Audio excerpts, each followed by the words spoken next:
അവിടെ ചൂടം വിളിക്കണേ? ഞാനാ. പേരെന്താ? ബഷീർ. എന്റെ തോന്നുന്ന എഴുത്തുകാരനാണ്. 2.5 കൊല്ലത്തെ തടവ്. ഇപ്പോ ഞാനിവിടെ തനിച്ച. കൂട്ടുകാരൊക്കെ പോയേ. പേര് പറഞ്ഞില്ലല്ലോ. നാരായണി. സുന്ദരമായ പേര്. വയസ്സ്? 22. സുന്ദരമായ വയസ്സ്. കഠിനതമാണല്ലേ? അതെ, 14 കൊല്ലം. അപ്പോ കൊലക്കുറ്റാണല്ലേ?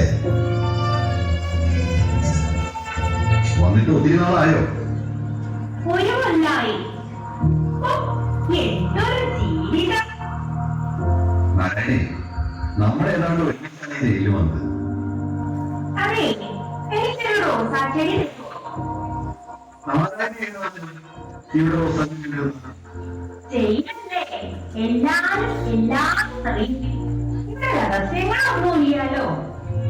നാരായണി, ഈ ഭവനത്തിൽ എല്ലാ വലിയ ചെടികളും ഞാൻ നാരായണിക്ക് തരും.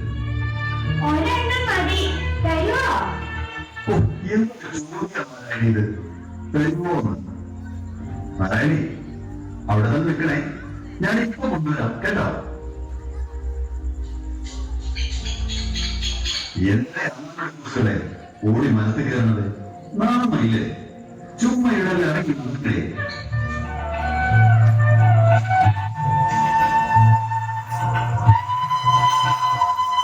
പറ്റിയേ, അപ്പൊ നിനക്ക് പോകാനും അറിയാം.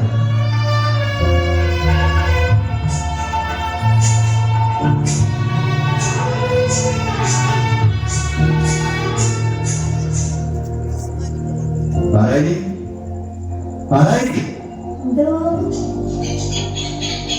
ഞാൻ വിളിച്ചപ്പോ എവിടെയായിരുന്നു? ഇവിടെ തന്നെ ഉണ്ടായിരുന്നു. ഞാൻ മിണ്ടാതെ ഒളിച്ചു നിൽക്കായിരുന്നു. കള്ളി. റോസാച്ചെടി കൊണ്ടുവന്നോ? ബഷീറേ, ബഷീറേ, ബഷീറേ. ദൈവത്തെ ഇത്ര സ്നേഹത്തോടെ വിളിച്ചിരുന്നെങ്കിൽ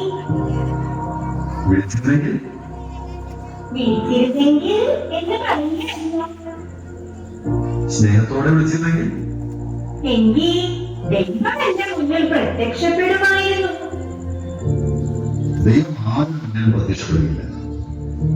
ദൈവം നമ്മുടെ പ്രപഞ്ചമായ എല്ലാവരുടെയും വിളിച്ച് ചൈതന്യം. നാരായണി, പ്രത്യക്ഷപ്പെടാനുള്ളത് ഞാനല്ലേ? എനിക്കെന്താ പിന്നെ ഇത്രയും നേരം വിളിയേക്കാനേ? ഞാൻ ചുരുക്കിയേ. ഓരോ പൂവിലും, ഓരോ മുട്ടിലും, ഓരോ ഇലയും. ദൈവമേ, എനിക്ക് കരച്ചില് വരുന്നു.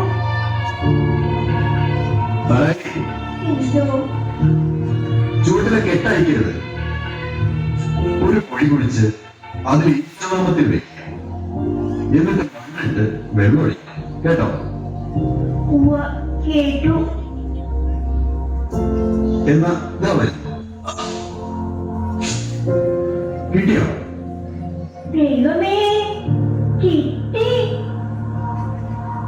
കമ്പുകളുടെ കെട്ടയക്കാം. ഞാനിത് നട്ട് വെള്ളം ഒഴിച്ചു വരാം. എപ്പോഴും മതിലിന്റെ മുകളിലേക്ക് നോക്കണം. ഞാൻ വരുമ്പോ ഒരു ഉണക്കക്കമ്പ് എടുത്ത് മുകളിലേക്ക് ഇടും. നോക്കുമോ? വരുമോ? വരും. ഈ ദൈവങ്ങളെ, എന്താ നാരായണി?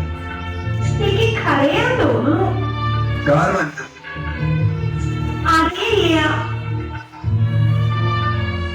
നാരായണി പോയി നട്ടിട്ട് വരും. ഞാൻ ഉണക്കക്കമ്പ് ഇടും. ഞാനത് നോക്കിയിരിക്കും. കണ്ടാ വരുമോ? വരും.